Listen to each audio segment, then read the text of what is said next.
నేను ఒక్క మాట దయచేసి ఆలోచించమని అడుగుతున్నా. మీ కళ్ళతో మీరే చూసింది. గరీబోళ్ళనేమో ఇంట్లల్లో ఉండేటోళ్ళను గుంజుకొచ్చి బయటికి గుంజుకొచ్చి బుల్డోజర్తో నీళ్లు కొట్టి పారేస్తున్నారు. ఆఖరికి పిల్లలు పుస్తకాలు తీసుకుంటాం, వాటర్ బాటిల్ తీసుకుంటామంటే కూడా మెడలు పట్టి నూకి వాళ్ళని ఏడిపించుకుంటా బయటికి గుంజుకొచ్చి ఇవాళ ఈ పరిస్థితి తెచ్చింది. 2 ఏళ్ళైంది ప్రభుత్వం వచ్చి.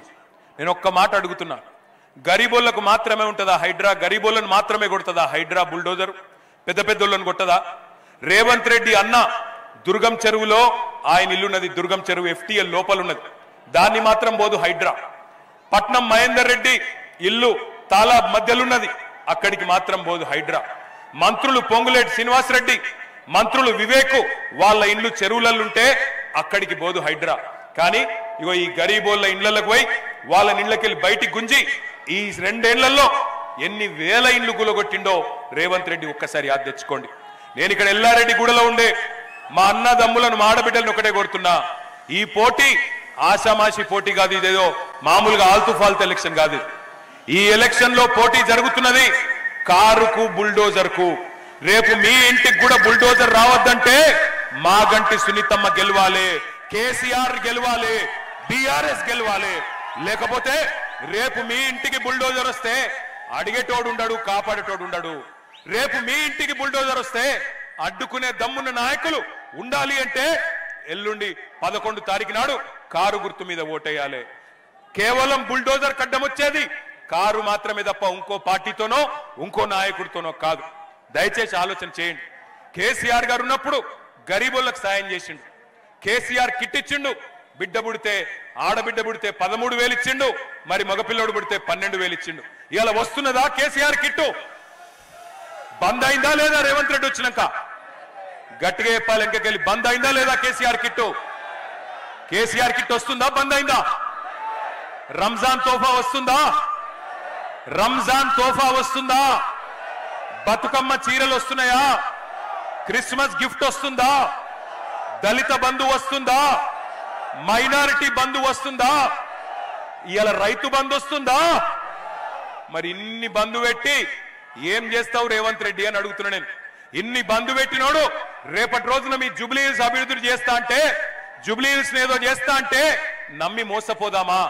2 ఏళ్ల కిందటనే 420 హామీలు ఇచ్చి అడ్డగోలు మాటలు చెప్పి గద్దెనెక్కి ఇవాళ 2 ఏళ్లలో ఒక్క గ్యారంటీ కూడా పూర్తి చేయలే. ఏమన్నంటే ఫ్రీ బస్సు చేసిన కదా అంటాడు. నేను ఒక్క మాట అడుగుతున్నా, ఫ్రీ బస్సు అంటే మహిళలకేమో ఫ్రీ బస్సు, ఇంట్లో ఉండే మహిళకు ఫ్రీ బస్సు, మరి ఇంట్లో ఉండే మగ ఆయనకు డబుల్ టికెట్. ఇక అదేం ఫ్రీ బస్సు పాడైంది? మొగళ్ళకేమో డబుల్ టికెట్, డబుల్ రేటు. అదే మళ్ళీ మహిళకు ఫ్రీ అట. అంటే కుడి చేత్తో ఇచ్చుడు, ఎడమ చేత్తో తీసుకున్నాడు, అది ఎట్లా ఫ్రీ అవుతుంది? ఆలోచించండి. ఇంకొక మాట కూడా నేను అడుగుతున్నా, కేసీఆర్ గారు ఉన్నప్పుడు హైదరాబాద్ లో ప్రతి బస్తీలో, ప్రతి ఇంటిలో, ప్రతి అపార్ట్మెంట్ లో 20,000 లీటర్లు ఉచితంగా మంచినీళ్ళు ఇచ్చిండు. ఇవాళ అదే మంచినీటికి రేవంత్ రెడ్డి ప్రభుత్వం వచ్చినాక బిల్లులు వస్తున్నాయా లేవా? బిల్లులు వస్తున్నాయా లేవా? వస్తున్నాయా లేవా? వస్తున్నాయి. మీకు తెలియదు, GHMC అయిపోగానే ఒక్కొక్కరికి వేల రూపాయల బిల్లులేసి మళ్ళొక్కసారి ఉచిత మంచినీటి పథకాన్ని రద్దు చేసే ప్రయత్నం చేస్తున్నాడు రేవంత్ రెడ్డి. ఆలోచించండి. నేను ఇక్కడికి విచ్చేసిన మా ఆడబిడ్డల్ని, అన్నదమ్ముల్ని కోరేది ఒకటే, ఈ పోటీ ఏదో ఆషామాషి పోటీ కాదు. ఈ ఎన్నిక 4 కోట్ల మంది తెలంగాణ ప్రజలు జూబ్లీ హిల్స్ దిక్కే చూస్తున్నారు. 4 లక్షల మంది ఓటర్లు ఉన్నారు జూబ్లీ హిల్స్ లో. మీ 4 లక్షల మందికి 4 కోట్ల మంది తరపున తీర్పునిచ్చే ఒక అవకాశం వచ్చింది. 10 ఏళ్ల అభివృద్ధికి 2 ఏళ్ల అరాచకానికి మధ్యన జరుగుతున్న పోటీ ఇది. 10 ఏళ్ల వికాసానికి 2 ఏళ్ల విధ్వంసానికి మధ్యన జరుగుతున్న పోటీ. 10 ఏళ్ల సంక్షేమానికి 2 ఏళ్ల సంక్షోభానికి మధ్యన జరుగుతున్న పోటీ ఈ పోటీ. ఈ పోటీలో తీర్పు చెప్పాల్సింది మీరు. మీరే జడ్జిలు, మీరే న్యాయ నిర్ణేతలు.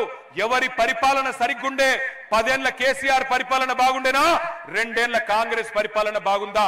దాని మీద తీర్పు చెప్పవలసిందిగా మిమ్మల్ని అందరినీ నేను కోరుతా ఉన్నా. 11 తారీఖు నాడు దయచేసి నేను మిమ్మల్ని కోరేది, మీరు హైదరాబాద్ లో మన వాళ్ళు ఓట్లకు తక్కువ వస్తారు, ఓట్లకు రారు. చదువుకున్న వాళ్ళు అయితే అసలుకే రారు. ఎందుకు అంటే ఏమైతుంది నా ఒక్కలు ఓటుతున్నా అనుకుంటారు. రేవంత్ రెడ్డి ఆలోచన చేస్తుండట, ఎట్లాగూ మర్యాదగా కొట్లాడితే, ఫెయిర్ గా కొట్లాడితే, నిష్పక్షపాతంగా కొట్లాడితే అడ్రస్ లేకుండా ఓడిపోతామని అర్థమైపోయింది. దొంగోట్లను నమ్ముకున్నాడు, దొంగ ఓట్లు వేయించే పనిలో ఉన్నాడు. అందుకే ఇక్కడికి వచ్చిన ఆడబిడ్డలను అన్నదమ్ములను నేను చేతులు జోడించి కోరుతా ఉన్నా, దయచేసి 11 తారీఖు నాడు ఓటింగ్కు రండి, పాల్గొనండి, మీ తీర్పు చెప్పండి. 10 ఏళ్ల కేసీఆర్ పరిపాలన బాగుండేనా లేదా 2 ఏళ్ల కాంగ్రెస్ పరిపాలన బాగుందా ఆలోచన చేయండి.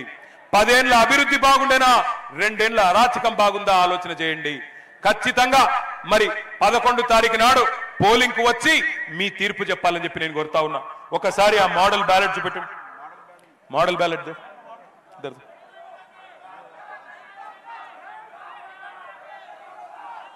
ఇగో బ్యాలెట్ ఇట్లా ఉంటది. 4 డబ్బాలు ఉన్నాయి. ఆ 4 ఇట్లా మొదటి బ్యాలెట్ల మొదటి ఈవీఎంలో 3వ నంబర్లో కారు గుర్తున్నది, మాగంటి సునీత గోపీనాథ్ గారి కారు గుర్తున్నది.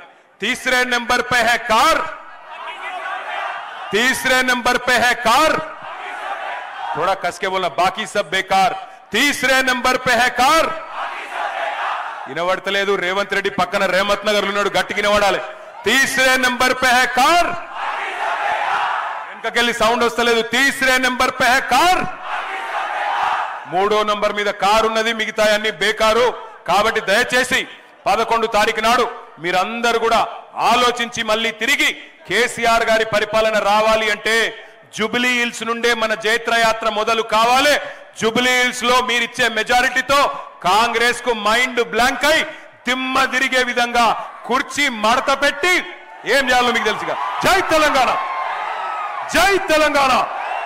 కారు గుర్తుకే, కారు గుర్తుకే, మాగంటి సునీత గోపీనాథ్ గారి కారు గుర్తుకే.